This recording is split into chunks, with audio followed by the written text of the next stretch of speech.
ตอนเช้าของวันที่22กุมภาพันธ์2026นี้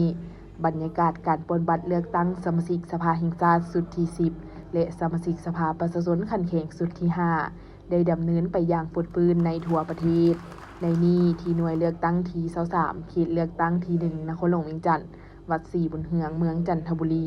ท่านปริญญาเอกไสยสมพรพรหมวิหารกรรมการกลุ่มการเมืองศูนย์กลางพรรคประธานสภาแห่งชาติพร้อมด้วยภรรยาได้เข้าร่วมใช้สิทธิประชาธิปไตยปรนบัตรเลือกตั้งเอาตัวแทนแห่งสิทธิและผลประโยชน์ของประชาชนเข้าในองค์การอำนาจรัฐสูงสุดการเข้าร่วมปรนบัตรในครั้งนี้บ่เพียงแต่แม่นการปฏิบัติพันธะของพลเมืองตามรัฐธรรมนูญเท่านั้น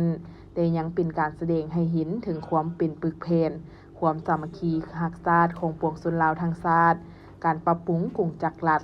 เพื่อคัดเลือกเอาบุคลากรที่มีมาตรฐานเงื่อนไขมีความรู้ความสามารถและมีคุณสมบัติศีลธรรมปฏิบัติเข้าไปปฏิบัติหน้าที่พัฒนาประเทศชาติการเลือกตั้งครั้งนี้แม่นขีดหมายสำคัญในการสืบโตบูรณะระบบประชาธิปไตยประชาชนให้มีความเข้มแข็งหนักแน่นขึ้นกว่าเก่าบรรยากาศหน่วยเลือกตั้งอยู่ที่วัดศรีบุญเฮืองแม่นเต็มไปด้วยความเป็นระเบียบเรียบร้อยมีพ่อแม่ประชาชนพนักงานทหารและตำรวจจำนวน582คนหญิง327คนผู้มีสิทธิ์ปรนบัตรเลือกตั้งอยู่จุดดังกล่าวและได้มาโลท่าใช้สิทธิ์แต่เช้าด้วยใบหน้ายิ้มแย้มแจ่มใสในโอกาสนี้ท่านปริญญาเอกไสยสมพรพรหมวิหารได้ให้สัมภาษณ์ต่อสื่อมวลชนว่า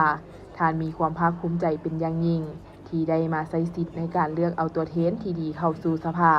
และได้เน้นหนักถึง3ภาระบทบาทสำคัญของผู้สมัครที่ได้รับการเลือกตั้งคือการปกป้องสิทธิและผลประโยชน์อันชอบธรรมของประชาชนการเป็นเจ้าการในการช่วยแก้ไขปัญหาความทุกข์ยากยุ่งยากต่างๆและการลงใกล้สิทธิติดเทศเพื่อเผยแพร่รัฐธรรมนูญและกฎหมายให้พลเมือง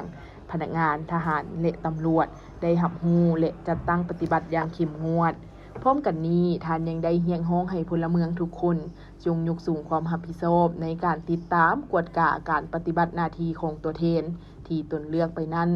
ว่าได้ปฏิบัติหน้าที่ของตนอย่างเต็มที่สมกับการเลือกให้เป็นตัวแทนของประชาชน